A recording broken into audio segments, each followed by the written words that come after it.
আমার ক্যাম্পাসে কয়দিন দাঁড়িপাল্লার ভোট চাইছি, কয়টা দাঁড়িপাল্লার মিছিল করছি, তারেক রহমান বীরের বিষয়ে আসবে ফিরে বাংলাদেশে, এইটা কয়দিন মিছিল করছি।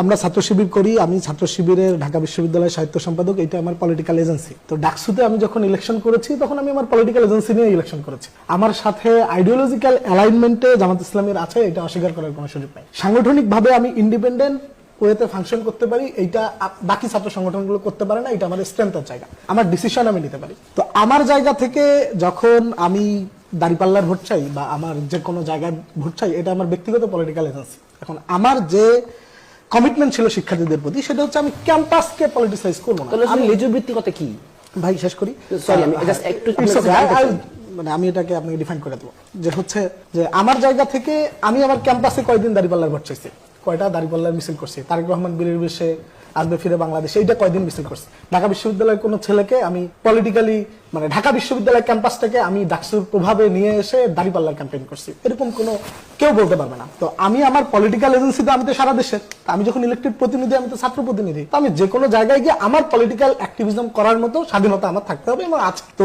আপনারা বিএনপি প্রোগ্রাম আমাদের ডাকেন, আমাদের সেখানে গিয়েও আমরা দাঁড়িপাল্লার প্রোগ্রামে যে ভোটগুলো চাই সেগুলো আপনাদের প্রোগ্রামে গিয়ে বললেও কোনো সমস্যা নেই। আর দ্বিতীয়ত হচ্ছে যে ভাই ইনস্টিটিউশনাল রিগিং এর কথা বলেন, এগুলো ইউনিভার্সিটি অ্যাডমিনিস্ট্রেশন বা দেশের মিডিয়া তারা তো উপস্থিত ছিল, তারা এগুলো ভালো ব্যাখ্যা দিবে, আমাদের নতুন করে এগুলো ব্যাখ্যা দেওয়ার কিছু নেই।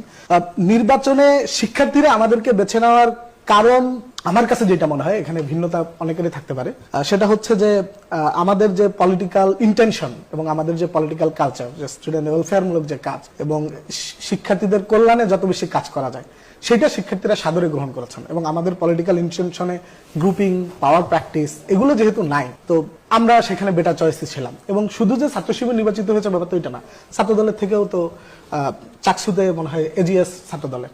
তার মানে কি, অবশ্যই শিক্ষার্থীরা তাদের কাছে যাদেরকে যোগ্য মনে হয়েছে, সারা দেশের সবগুলা প্যানেলে সবাই তো ছাত্র শিবির জয়লাভ করে নাই। ঢাকা বিশ্ববিদ্যালয় ডাকসুতে 28টি পদের মধ্যে তো 23টা ছাত্র শিবির প্যানেল থেকে জিতেছে, বাকি 5টা তো অন্যরা জিতেছে। তো শিক্ষার্থীরা যাদেরকে যোগ্য মনে করেছে, যাদেরকে মনে করেছে যে তারা ডেলিভারি করতে পারবে, তারা। এখন লেজুর ভিত্তির যদি প্রশ্নে আসি, তাহলে আমার কাছে মনে হয় যে লেজুর ভিত্তিটা খুবই ডিফাইন, যে আমার সংগঠনের ডিসিশন নেওয়ার মতো ক্যাপাসিটি আমার আছে কিনা, আমাকে একটি মাদার অর্গানাইজেশন আমাকে কন্ট্রোল করে কিনা, পুতুল নাচের মতো ফিতা দিয়ে, যে আমি কমিটি দিয়ে দেবো, আমি যে ডিসিশন দিলাম সেই ডিসিশনটা তুমি ইমপ্লিমেন্ট করো। আমার কাজ সেটা না। আমার ডিসিশন নেওয়ার মতো ইন্ডিপেন্ডেন্স আছে, তার মানে তো আমি লেজুর ভিত্তির পর্যায়ে পড়ি না, আমার আইডিওলজিক্যাল আর্গুমেন্ট থাকতেই পারে, এটা নিয়ে তো কোনো ডিবেটের কিছু নাই।